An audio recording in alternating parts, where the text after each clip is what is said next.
നമസ്കാരം. വാർത്തകളിലേക്ക് സ്വാഗതം. ആഗോള അയ്യപ്പ സംഗമം വൻ പരാജയമെന്ന് രമേശ് ചെന്നിത്തല.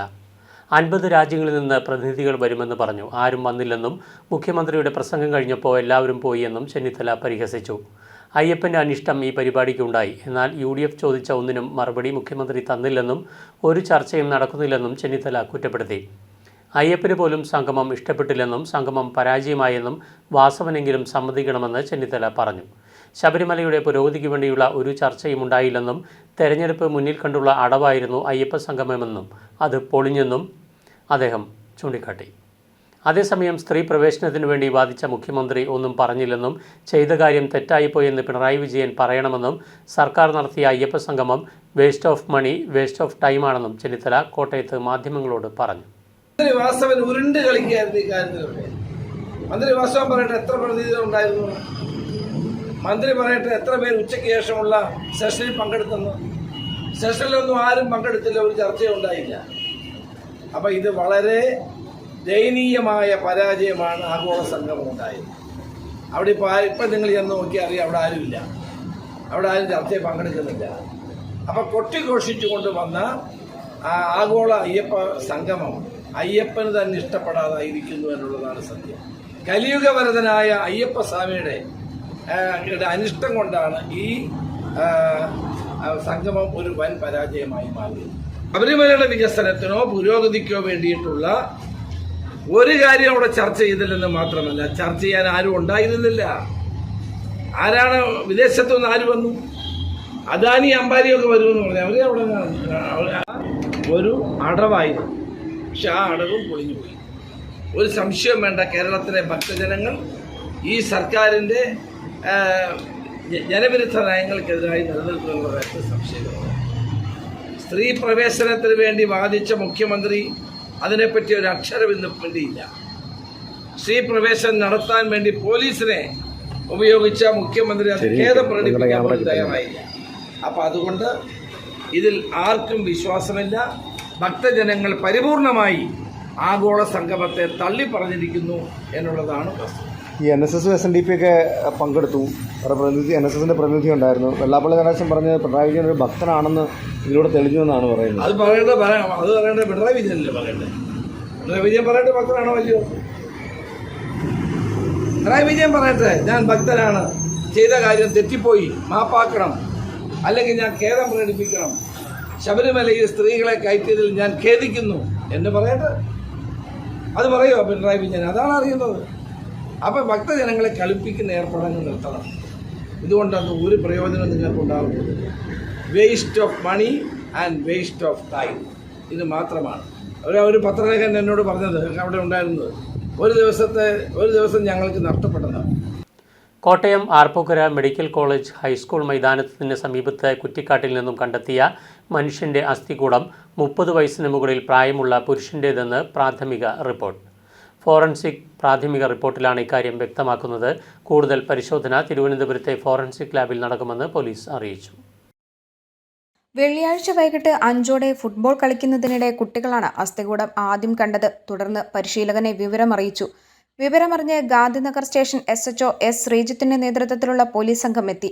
എക്സിക്യൂട്ടീവ് മജിസ്ട്രേറ്റിന്റെ നേതൃത്വത്തിൽ പോലീസും ഫോറൻസിക് ഉദ്യോഗസ്ഥരും എത്തി അസ്ഥികൂടം ശേഖരിച്ചു.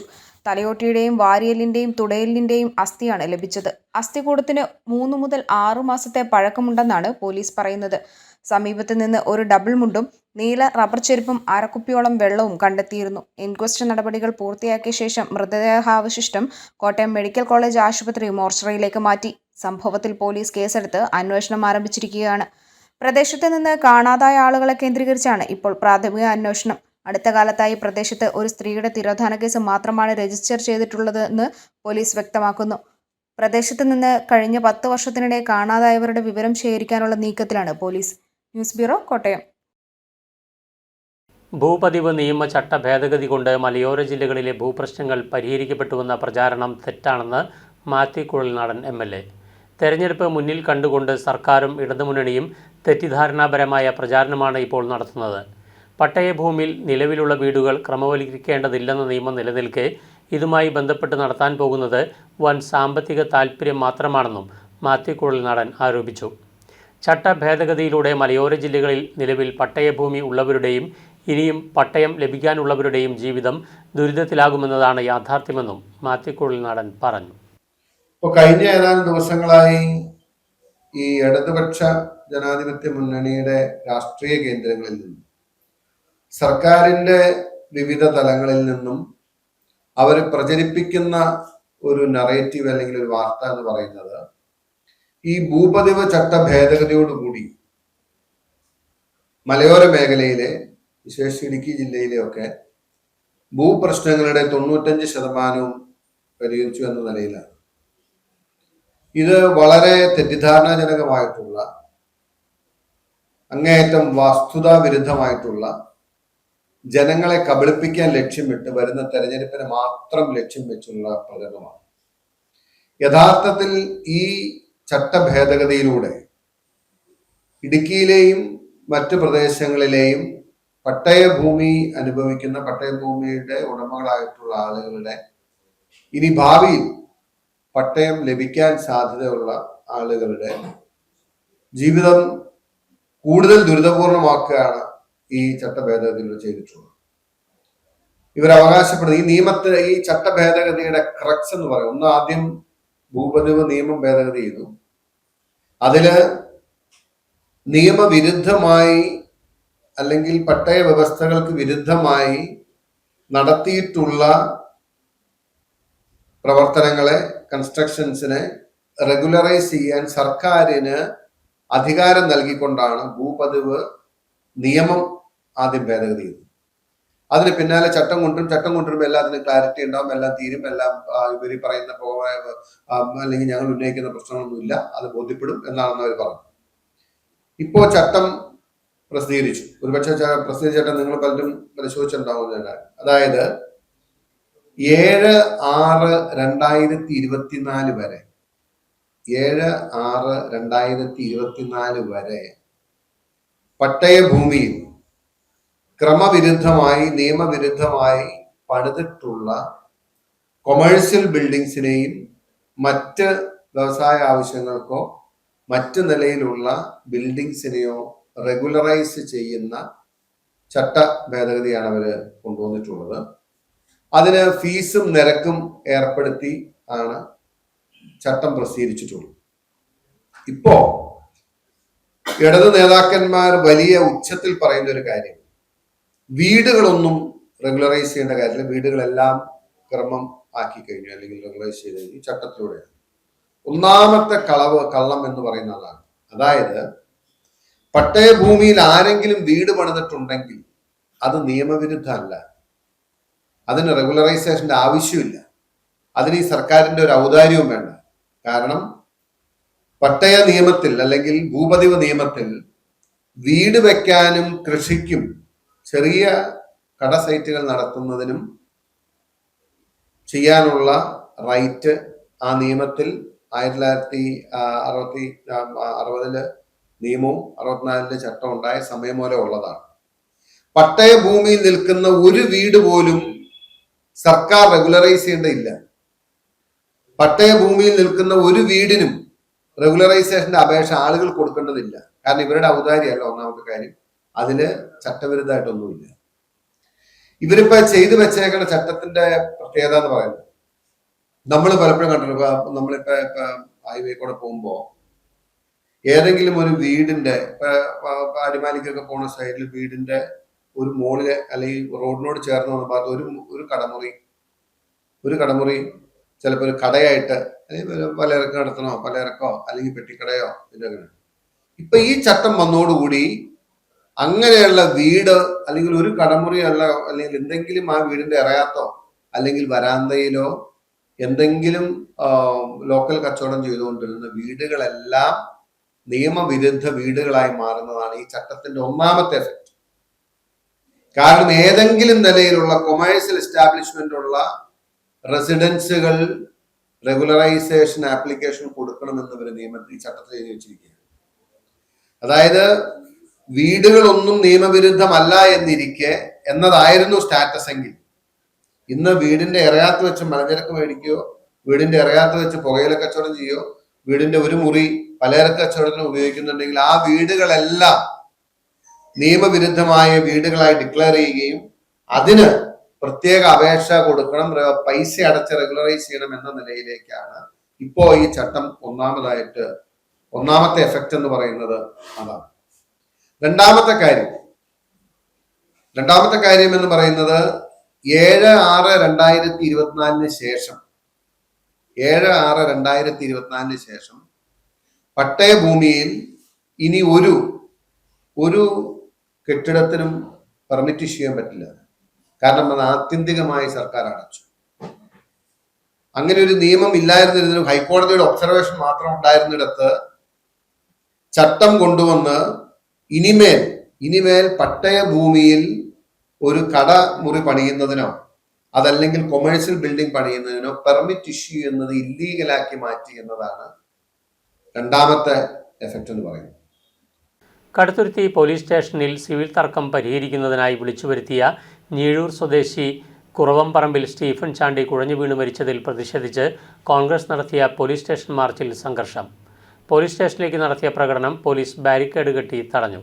ചെറിയാൻ കെ ജോസ് അധ്യക്ഷത വഹിച്ച യോഗം തിരുവഞ്ചൂർ രാധാകൃഷ്ണൻ MLA ഉദ്ഘാടനം ചെയ്തു. ശബരിമലയിൽ പിണറായി വിജയന് കയറാൻ കഴിയില്ല എന്നും അതുപോലെ അയ്യപ്പനെയും ഭക്തരെയും പിണറായി വിജയൻ ദ്രോഹിച്ചിട്ടുണ്ടെന്നും തിരുവഞ്ചൂർ പറഞ്ഞു. സ്റ്റീഫൻ ചാണ്ടിയുടെ മരണത്തിൽ കാരണക്കാരായ ഉദ്യോഗസ്ഥർക്കെതിരെ നടപടിയെടുക്കണമെന്നും നിയമസഭയിൽ ഇത് നമ്പർ 1 കൊണ്ടുവരുമെന്നും തിരുവഞ്ചൂർ കൂട്ടിച്ചേർത്തു. DCC പ്രസിഡന്റ് നാട്ടകം സുരേഷ് മുഖ്യപ്രഭാഷണം നടത്തി. Congress Kaduthuruthy block president James Pullappally, Tommy Mathew Praladi, Sunu George, MK Sambuji, Lukose Makkil, Vinod Njeezhoor, Sarath Sasi, Jerry Kaniyamparambil, advocate Sibichan, MK Divakaran Nair എന്നിവർ സംസാരിച്ചു.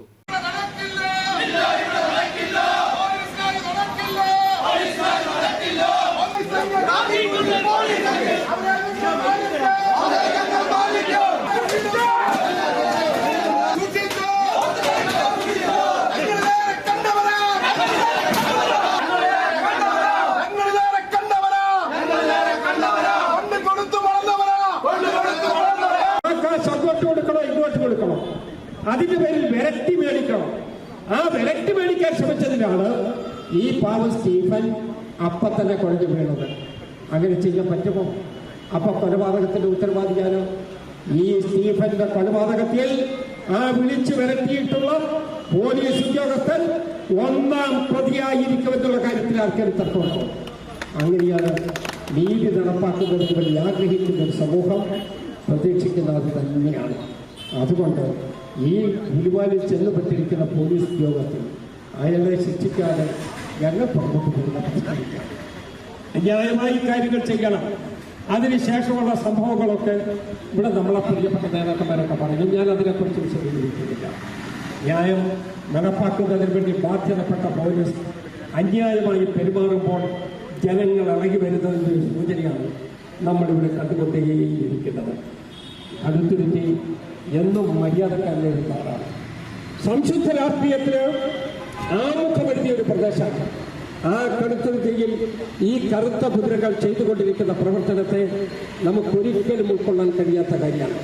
അതുകൊണ്ട് ഈ തെറ്റിനെതിരെ പ്രതികരിക്കുന്നതിന് വേണ്ടി ഇവിടെ എത്തിയിട്ടുള്ള മുഴുവൻ ആളുകളെ നിറഞ്ഞ മനസ്സോടുകൂടി അഭിനന്ദിച്ചുകൊണ്ട് നിങ്ങൾ ഉന്നയിച്ച വിഷയം നിശ്ചയമായി കേരള നിയമസഭയിലെത്തും.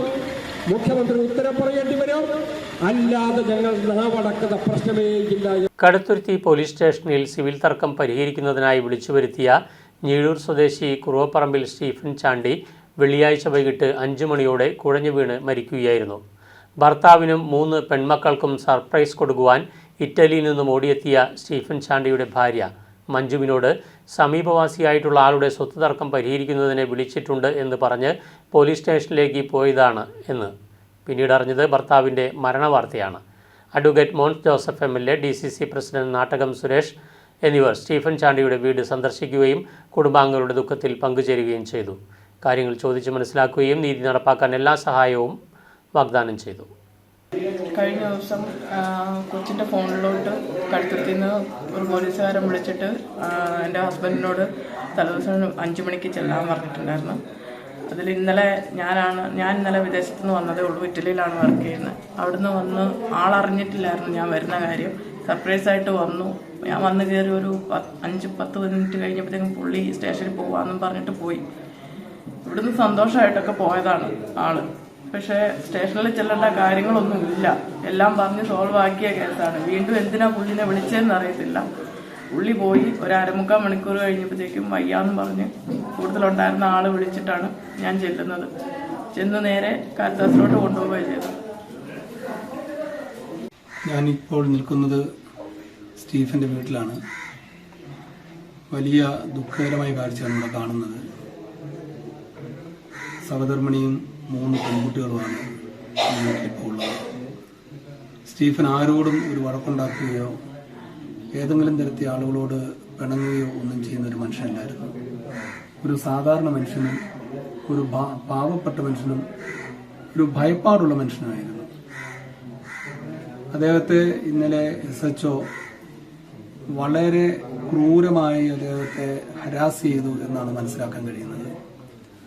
അവസാനം അദ്ദേഹത്തിൻ്റെ ഷർട്ടിൻ്റെ ബട്ടൺസ് കൂട്ടി കോളറിന് താഴെ നെഞ്ചത്തോട് ചേർത്ത് ഷർട്ടിൻ്റെ ബട്ടൺസ് കൂട്ടി പിടിച്ച് അദ്ദേഹത്തെ ഒലച്ച് പിന്നെ കാണിച്ചു തരാം എന്നൊക്കെ പറഞ്ഞ് വളരെ മോശമായി അദ്ദേഹത്തെ ഭീഷണിപ്പെടുത്തിയെന്നാണ് അറിയാൻ കഴിയുന്നത്. ഈ സ്റ്റീഫൻ ചാണ്ടി സ്റ്റേഷനിൽ വിളിച്ചു വരുത്തി പോലീസ് അതിക്രൂരമായി അദ്ദേഹത്തെ ഭീഷണിപ്പെടുത്തുകയും കയ്യേറ്റം ചെയ്യുകയും ചെയ്ത ശേഷം കുഴഞ്ഞു വീണിട്ട് ഇയാളെ ഒന്ന് ആശുപത്രി തൊട്ട് 50 മീറ്റർ അപ്പുറത്ത് സഹകരണ ആശുപത്രി ഉണ്ടായിരിക്കുകയും ഒന്ന് കൊണ്ടുപോകാൻ പോലുമുള്ള സാമാന്യ മര്യാദ പോലീസ് കാണിച്ചില്ല. അവിടെ ഉണ്ടായിരുന്ന വേറൊരു മനുഷ്യനാണ് ഒരു ഓട്ടോറിക്ഷ വിളിച്ച് കൊണ്ടുപോയത്. ഈ SHO മറ്റു പല കേസിലും നമുക്ക് അറിയാം, ആലപ്പുഴയിലൊരു മണ്ണഞ്ചേരിയിലുള്ളൊരു സ്വർണ്ണ വ്യാപാരി ആത്മഹത്യ ചെയ്ത വിഷയത്തിൽ പ്രതിയാണ്. അതിന് അന്വേഷണം നടത്തുന്നുണ്ട്. Kerala state service pensioners union Poonjar യൂണിറ്റിന്റെ കുടുംബമേളയും വനിതാ സാംസ്കാരിക വേദി സംഗമവും പൂഞ്ഞാർ ശ്രീലക്ഷ്മി ഓഡിറ്റോറിയത്തിൽ നടന്നു. യൂണിറ്റ് പ്രസിഡന്റ് ബാബുരാജ് B അധ്യക്ഷത വഹിച്ച ചടങ്ങിൽ സംസ്ഥാന കമ്മിറ്റി അംഗം ജോസഫ് മൈലാടി പരിപാടിയുടെ ഉദ്ഘാടനം നിർവഹിച്ചു. ചടങ്ങിൽ 80 വയസ്സ് പൂർത്തിയായ അംഗങ്ങളെയും ഫുൾ A+ വിജയം കൈവരിച്ച കൂട്ടായ്മയിലെ വിദ്യാർത്ഥികളെയും ആദരിച്ചു. യൂണിറ്റ് നേതൃത്വത്തിൽ വാങ്ങി നൽകുന്ന പാലിയേറ്റീവ് ഉപകരണങ്ങളുടെ വിതരണവും ചടങ്ങിൽ നടന്നു.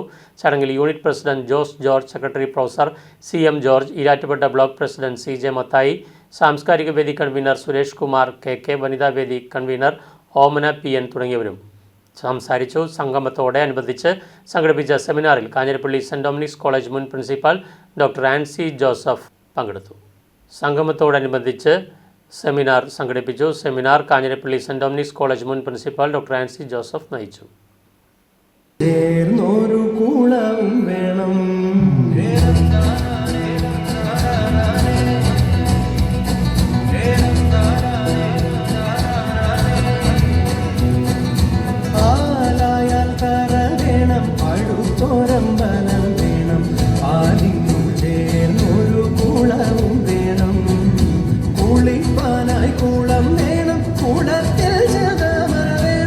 കേരളത്തിൻ്റെ മതേതര സംസ്കാരവും പാരമ്പര്യവുമാണ് മലയാളികളെ നീതിബോധമുള്ളവരാക്കുന്നതെന്ന് സോഷ്യൽ ജസ്റ്റിസ് ഫോറം സംസ്ഥാന president KM Varghese.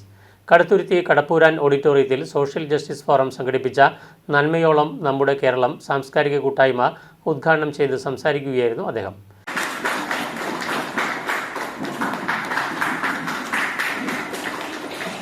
Taluk president U Isaac അധ്യക്ഷത വഹിച്ച സമ്മേളനത്തിൽ വെച്ച് Kunjachan missionary Ashabhavan president AJ Thomas, Mariam Saim charitable trust president Lijumon KP, Alphonsa Snehatheeram old age home president PJ Joseph Pandarakkappil, Nithyasahaya Amma Veedu അഗതി മന്ദിരം secretary Sindhu Anil, Shabda hearing aid director Mathew Vallikkad എന്നിവർക്ക് നന്മ പുരസ്കാരങ്ങൾ നൽകി.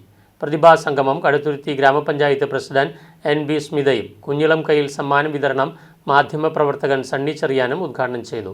ഗ്രാമപഞ്ചായത്ത് മെമ്പർ രശ്മി വിനോദ് മാതാപിതാക്കളെയും ജില്ലാ സെക്രട്ടറി ഷീല ദിലീപ് അധ്യാപകരെയും ആദരിച്ചു.